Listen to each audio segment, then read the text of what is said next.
Les enfants, Liane, Fares, descendez, j'ai une petite surprise pour vous.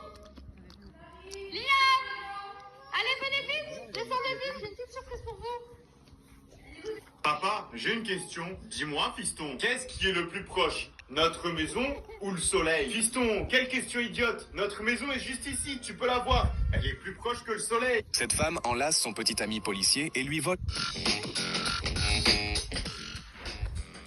Dans cette prison, chaque fois que la nourriture était servie, Sam buvait exprès beaucoup d'eau, tellement qu'il ne pouvait plus en boire. Ensuite, il commençait rapidement à manger. Lorsqu'il commençait à se sentir mal, il faisait secrètement des pompes pour se distraire. Dès que le directeur venait inspecter la cafétéria, Sam vomissait exprès juste devant lui. Ne voulant pas d'ennui, le directeur ordonnait à 2 gardes d'emmener Sam à l'infirmerie immédiatement. Mais Sam avait déjà tout planifié. Dès qu'il s'allongeait sur le lit, il disait au personnel médical qu'il avait mal au ventre. Sans se méfier, il le laissait aller aux toilettes avec un agent d'entretien. Il ne savait pas que tout cela faisait partie du plan de Sam. Dès qu'ils entrèrent dans les toilettes, l'agent bloquait fermement la porte et Sam ouvrait rapidement une boîte métallique cachée derrière les toilettes. À l'intérieur, un outil était dissimulé. Il le saisissait et se mettait à ramper dans les conduits. Une fois sorti, il refermait la boîte exactement comme elle était, pour que personne ne remarque rien. Ensuite, il se rendait directement à la réserve, où ils avaient déjà préparé un plateau en bois de la taille d'un humain. Ils fixaient le plateau sous le camion de transport des prisonniers et grimpèrent dedans. Ils pensaient être en sécurité. Mais à ce moment-là, un garde venait faire une inspection de routine. Il regardait autour de lui, mais ne se rendait pas compte que quelqu'un se cachait dans le plateau. Quand le camion s'arrêtait à une station-service, ils s'échappaient et montèrent dans une Ford Mustang garée à proximité. Mais ce n'était pas qu'une simple évasion de prison. La vraie histoire ne faisait que commencer. D'abord, ils faisaient exploser une station de transmission grâce à une bombe spéciale, afin de pouvoir cambrioler le coffre souterrain d'un hippodrome sans que personne ne le sache. Les gens croyaient à un simple problème de réseau et commençaient à parier en liquide. Pendant ce temps, les amis de Sam en prison déclenchaient une émeute pour lui donner le temps de revenir. Oui, Sam devait revenir discrètement en prison pour que personne ne sache qu'il était parti. Pour empêcher l'intervention de l'équipe du SWAT, il prenait 3 gardiens en otage. Quand le capitaine l'apprenait, il déclenchait l'alarme. Le directeur ordonnait de sceller toutes les portes et les couloirs. Mais c'était exactement ce que Sam voulait. Il couvrait toutes les fenêtres avec du papier aluminium et des plateaux, et étalèrent même du beurre de cacahuète sur les caméras. Avant que le directeur comprenne ce qui se passait, il était déjà trop tard. Pendant ce temps, Sam se préparait pour la suite. Et cette fois, il allait recevoir de l'aide, des cafards.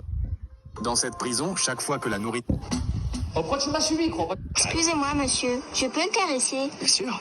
Oh, assis, il s'appelle Boss. Et toi, comment tu t'appelles? Je m'appelle Iggy. C'est quoi ce prénom?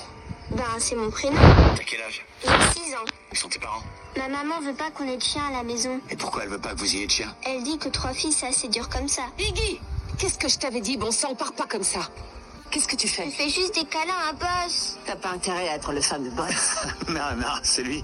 Et c'est le plus mignon de nous deux. Il aime bien, on dirait. Ah, eh ben, merci de l'avoir laissé le caresser. Pas de quoi. Libéré, j'appelle Désiré, Iggy et Sierra. Excellente question. Notre tir. Décidément, ça change toujours pas, toujours en retard. La fille prenait le train pour rentrer chez elle.